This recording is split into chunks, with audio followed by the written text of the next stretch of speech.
At 3:14 a.m., America went dark. No lights, no internet, no satellites.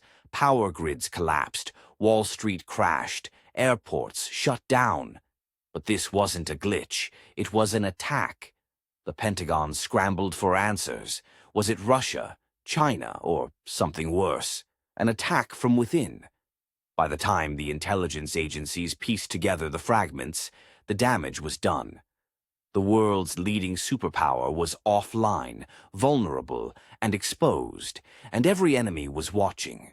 From underground bunkers in Moscow to cyberwarfare units in Beijing, the race was on.